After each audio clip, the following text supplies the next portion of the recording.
Selamat datang dan berjumpa kembali bersama channel novel kita. Inilah cerita novel menantu hebat seperti Dewa bab 10 yang berjudul Pendatanganan Kontrak.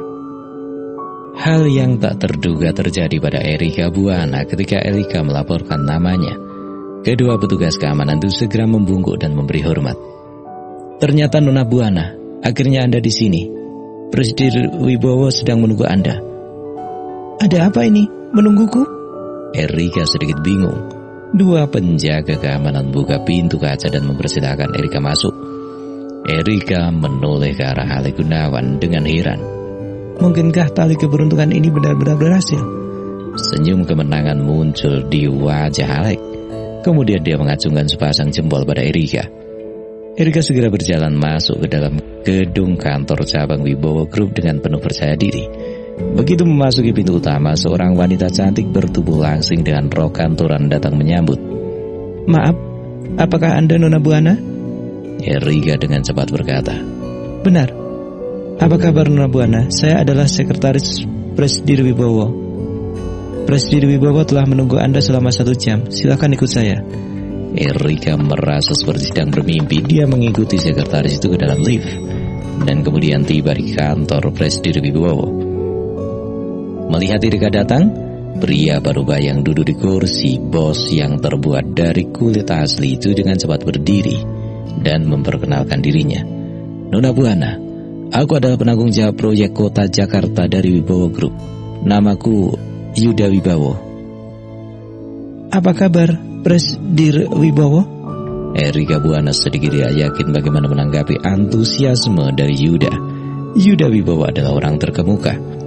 Pengusaha besar di kota Jakarta pun harus menundukkan kepala dan memberikan hormat ketika mereka melihat Yuda. Tapi dia malah memperkenalkan dirinya sendiri di hadapannya. Setelah menenangkan diri, Erika pun berkata, Presiden Wibowo, aku di sini untuk membicarakan kerjasama dengan perusahaan Anda. Ini adalah company profil perusahaan konstruksi Buana Group kami. Yuda mengambil data yang diserahkan Erika Buana, tetapi langsung meletakkan tepat di samping meja tanpa membacanya. Tindakan itu membuat Erika sangat khawatir. Tapi siapa sangka Yuda langsung mengambil sebuah kontrak. Tersenyum dan berkata, Nona Buana, bos kami sudah menginstruksikan bahwa harus bekerjasama dengan Buana Group setelah datang ke kota Jakarta.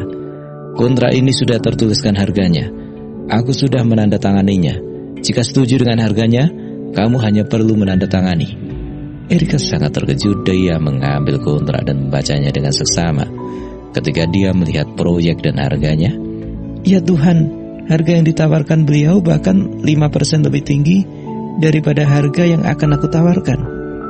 Lahan nomor 1 kontrak hampir 21 triliun. 5%-nya adalah 100 miliar.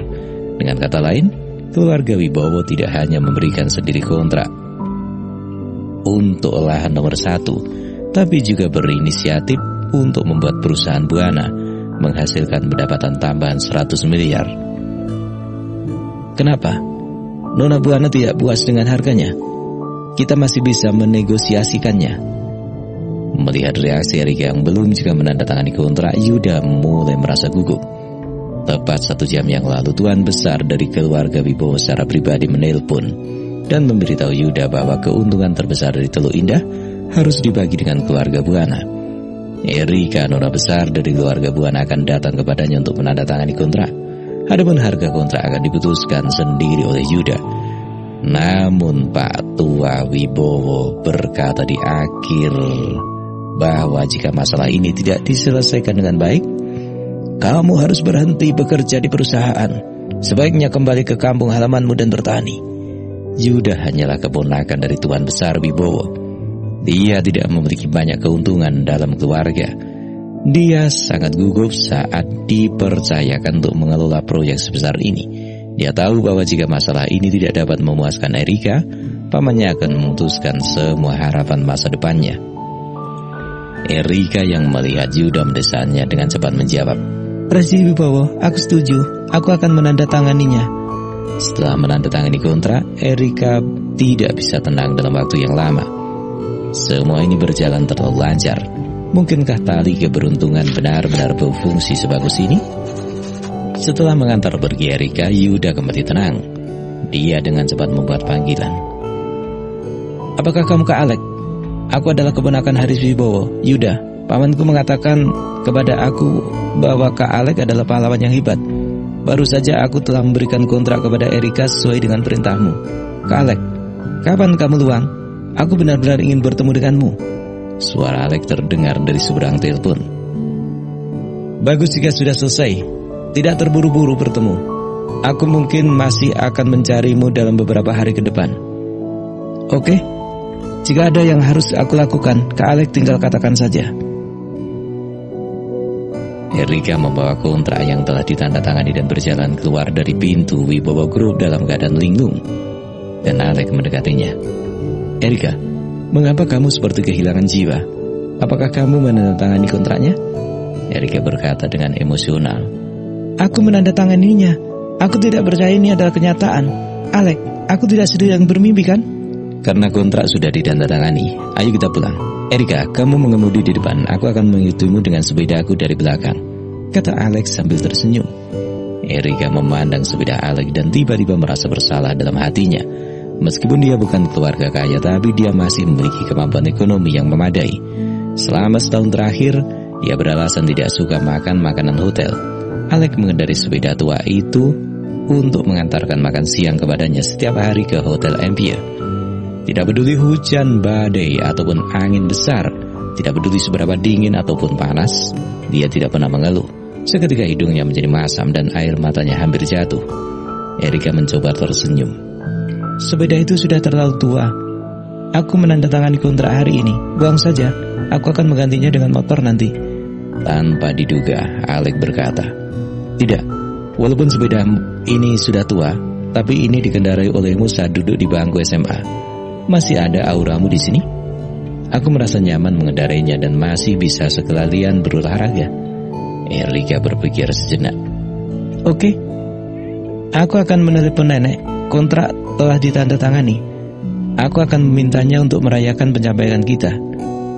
Dia sengaja mengucapkan kata kita dengan sangat serius. Niatnya sangat jelas. Alex juga telah melakukan usaha untuk hal ini. Erika mengemudi dengan pelan dan melirik Alex yang mengikuti dari belakang di kaca spion. Dia tiba-tiba merasa sangat bahagia. Meskipun Alex tidak berguna, tetapi dia telah mengerjakan semua pekerjaan rumah dan hinaan siap menikah dengannya.